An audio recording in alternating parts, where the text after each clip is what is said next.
Audio Jungle.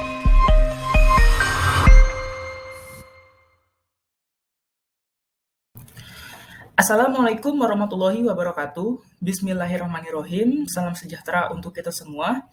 Perkenalkan, saya Ade Muhammad Yusuf. Pada kesempatan kali ini akan memaparkan proposal skripsi saya yang berjudul Analisis Pengaruh Fraksi Volume Serat dan Jenis Resin Termoset terhadap Kekuatan Tarik Komposit Berpenguat Serat Daun Nanas. Berikut merupakan topik utama yang akan saya paparkan yang meliputi pendahuluan, tinjauan pustaka, metode penelitian, dan terakhir daftar pustaka. Latar belakang. Kayu merupakan material penting dan sudah menjadi kebutuhan bagi umat manusia dari zaman dahulu sampai sekarang. Kehidupan manusia selalu berhubungan dengan kebutuhan kayu, baik pada sektor struktural maupun non-struktural. Contoh aplikasi kayu adalah pada pembuatan papan partikel, yaitu material rekayasa serbaguna yang digunakan untuk pembuatan lemari, meja, perabotan rumah tangga, dan lain-lain. Permintaan kayu yang makin hari kian meningkat tidak berbanding lurus dengan persediaan kayu di Indonesia. Berdasarkan Forest Watch Indonesia, meningkatnya angka laju deforestasi atau penebangan hutan di Indonesia yang mencapai 1,47 juta hektar pada tahun 2019 sangat berdampak pada kondisi hutan di Indonesia dari segi kualitas maupun kuantitas. Fenomena deforestasi ini menyebabkan kelangkaan dari komoditi kayu, serta semakin mahalnya harga kayu di pasaran. Akibat tuntutan tersebut, dibutuhkanlah sebuah material alternatif pengganti kayu yang dapat dijadikan substitusi bahan baku kayu tanpa mengurangi kualitasnya sebagai produk dari papan partikel. Nah, dewasa ini, bahan baku dari papan partikel tidak sebatas dari kayu saja. Seiring dengan menipisnya ketersediaan dan tingginya harga kayu, pemanfaatan NFC telah banyak dikembangkan untuk menyelesaikan permasalahan ini. NFC atau Natural Fiber Composite merupakan komposit berpenguat serat alami. Pada penelitian ini, saya berfokus pada serat daun nanas yang digunakan sebagai penguat, sementara variasi resin yang bekerja sebagai matriks. Mengapa daun nanas? Nah, perlu diketahui bahwa kondisi iklim di Indonesia sangat sesuai untuk membudidayakan tumbuhan nanas. Hal ini dibuktikan dengan data Badan Pusat Statistik pada tahun 2017 bahwa Indonesia memiliki produksi nanas sebanyak 1,79 juta ton. Selain itu, tumbuhan nanas selalu menghasilkan limbah daun nanas secara terus-menerus. Hal tersebut dikarenakan tumbuhan ini selalu dibongkar dan digantikan dengan tumbuhan baru setelah mengalami 2-3 kali panen. Nah, hal ini yang menyebabkan limbah daun nanas memiliki potensi untuk dimanfaatkan sebagai produk yang dapat memberikan nilai tambah, khususnya sebagai serat alam. Penggunaan serat alam, khususnya daun nanas, memiliki beberapa keunggulan dibandingkan serat sintetis, seperti sifatnya yang merupakan bahan terbarukan atau renewable. Oleh karena itu, pemanfaatan serat daun nanas dalam penelitian ini diupayakan dapat mengoptimalkan pengolahan limbah perkebunan nanas di Indonesia, khususnya dari segi ekonomi dan juga lingkungan. Secara bersamaan, hasil riset ini sangat mendapatkan adanya inovasi baru dalam pengembangan teknologi material komposit berpenguat serat non-sintetis di Indonesia, khususnya di industri papan partikel sesuai dengan standar yang berlaku. Selanjutnya adalah penelitian terdahulu. Penelitian pertama yang telah dilakukan oleh Setiawan et al. Pada tahun 2012 yang menggunakan serat nanas sebagai penguat dan polyester sebagai matriks. Pembuatan komposit dilakukan dengan variasi fraksi volume serat dan variasi orientasi serat searah dan pendek acak. Didapatkanlah hasil bahwa nilai tarik dengan orientasi serat searah itu mengalami peningkatan seiring meningkatnya fraksi volume serat. Namun terjadi hasil yang sebaliknya pada orientasi serat pendek acak. Penelitian kedua yang dilakukan oleh Mamukas et al. Pada tahun 2019 dengan menggunakan serat nanas sebagai penguat dan polyester sebagai matriks. Pembuatan komposit dilakukan menggunakan variasi konsentrasi NaOH 0,369%. Didapatkan hasil kuat tarik yang cenderung meningkat seiring meningkatnya konsentrasi NaOH, di mana kuat tarik maksimum didapatkan pada variasi NaOH 6%. Penelitian ketiga dilakukan oleh Maulana MH dan Setiawati pada tahun 2021, pembuatan komposit menggunakan teknik hand layup dengan serat karbon sebagai penguat dan matriks yang digunakan adalah variasi resin termoset, yakni polyester, epoksi, serta vinyl ester. Didapatkanlah hasil bahwa kuat tarik maksimum didapatkan oleh resin vinyl ester dibandingkan epoksi dan polyester pada orientasi sudut serat 90 derajat. Adapun rumusan masalah pada penelitian ini adalah yang pertama, bagaimana pengaruh jenis resin terhadap kuat tarik dan penyerapan air pada komposit. Yang kedua, bagaimana pengaruh fraksi volume serat daun nanas terhadap kuat tarik dan penyerapan air pada komposit. Selanjutnya, tujuan pada penelitian ini adalah yang pertama membandingkan pengaruh jenis resin terhadap kuat tarik dan penyerapan air pada komposit.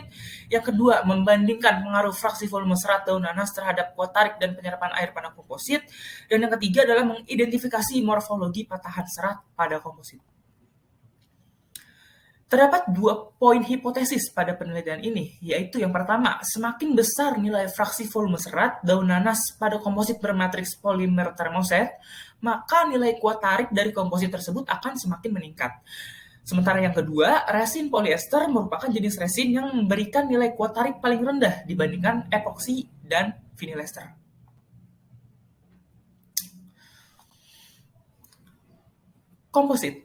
Komposit merupakan gabungan dari 2 atau lebih material yang dipilih berdasarkan kombinasi sifat masing-masing material penyusunnya, yang bertujuan untuk menghasilkan material baru dan sifat yang lebih baik berdasarkan suatu ikatan antara matriks dan reinforcement-nya. Secara umum, matriks yang digunakan pada komposit terbagi menjadi 3, yaitu yang pertama ada metal matrix composite, keramik material matrix composite, dan polimer matrix composite. Sementara penguat yang umumnya digunakan pun terbagi menjadi 3, yaitu ada particle, laminates, dan fibers. Penelitian kali ini menggunakan jenis komposit PMC dengan variasi matrix polyester, epoksi, dan juga vinyl ester. Serta penguat yang digunakan adalah fibers, yaitu serat daun nanas.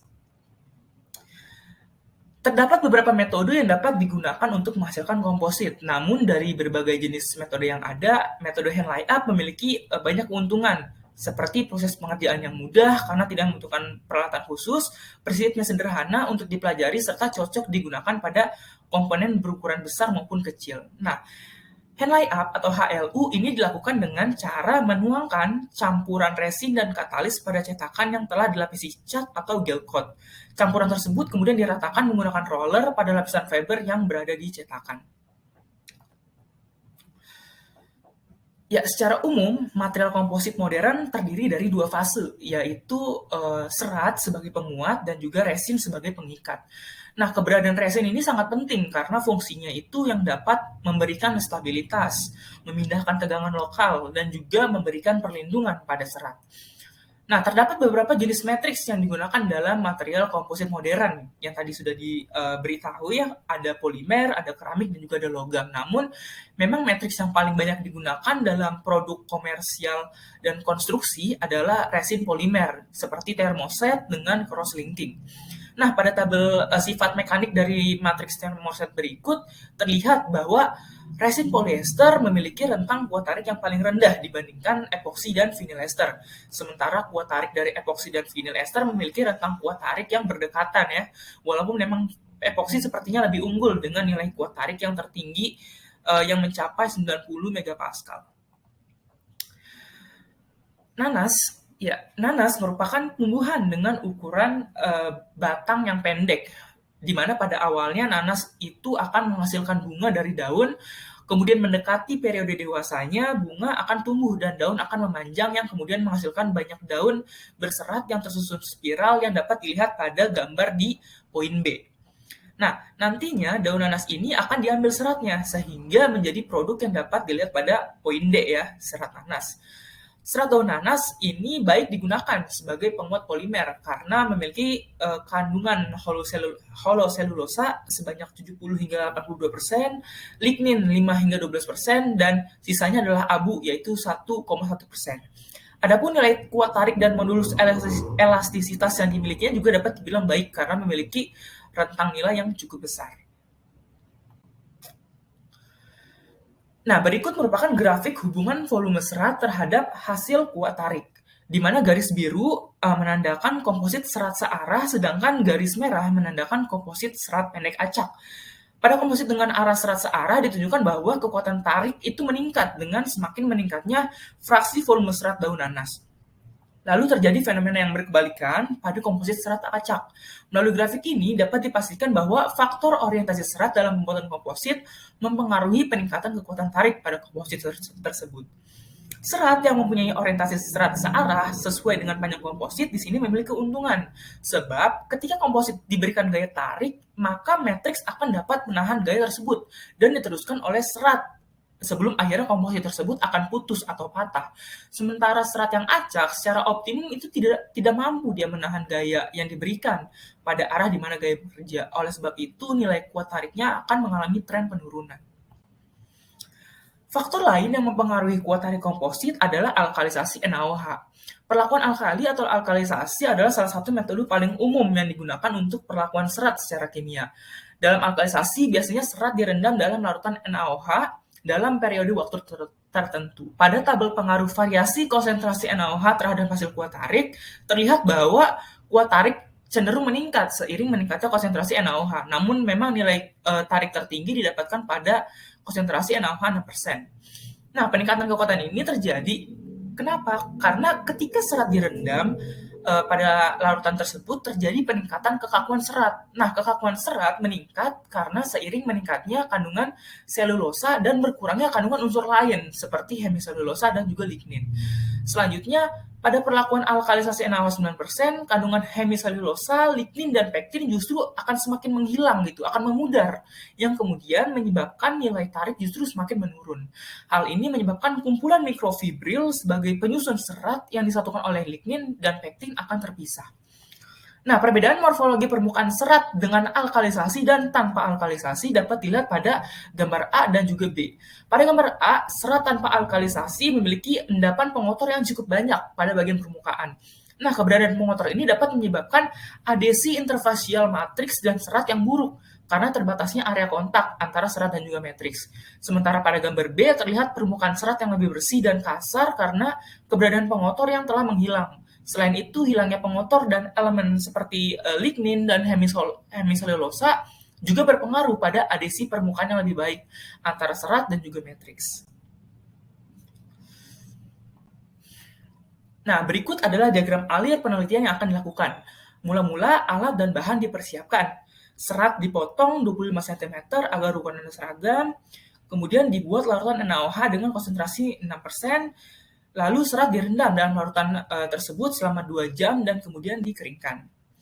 Nah, resin dan katalis dilakukan pencampuran dengan perbandingan 20:1 untuk polyester, perbandingan resin dan hardener 3:1 untuk epoksi, serta perbandingan resin, kobalt naphthalate, dan katalis 100:1:3 untuk vinyl ester. Nah, campuran resin dan katalis yang telah diaduk hingga homogen dan kemudian diaplikasikan ke dalam cetakan. Nah, spesimen komposit dibuat pada cetakan menggunakan teknik hand layup. Cetakan untuk spesimen tersebut disesuaikan dengan spesimen uji tarik dengan material berbahan dasar kaca dengan ukuran sesuai standar ASTM D3039 yang dapat dilihat pada slide berikut. Selanjutnya, serat nanas masing-masing dimasukkan ke dalam cetakan sesuai dengan variasi fraksi volumenya, yaitu 0, 5, 10, 15%. Kemudian, komposit didiamkan untuk proses curing selama kurang lebih 5 jam. Lalu, pengujian spesimen komposit dilakukan menggunakan uji tarik dengan standar ASTM D3039 untuk mengetahui nilai kuat tarik dari komposit. Kemudian, uji daya serap air dengan standar ASTM D570 yang telah dimodifikasi untuk mengetahui nilai daya serap air pada komposit. Dan terakhir adalah uji karakterisasi SEM yang dilakukan untuk melihat pengaruh morfologi serat terhadap struktur mikro patahan dari komposit setelah pengujian tarik. Nah, kemudian didapatkanlah data pengamatan, dibuat analisa dan bahasan, lalu dibandingkan berdasarkan literatur, lalu ditarik kesimpulan. Ya, berikut merupakan alat-alat dan bahan-bahan yang digunakan pada penelitian ini. Berikut juga merupakan daftar pustaka yang digunakan dalam pembuatan slide presentasi ini.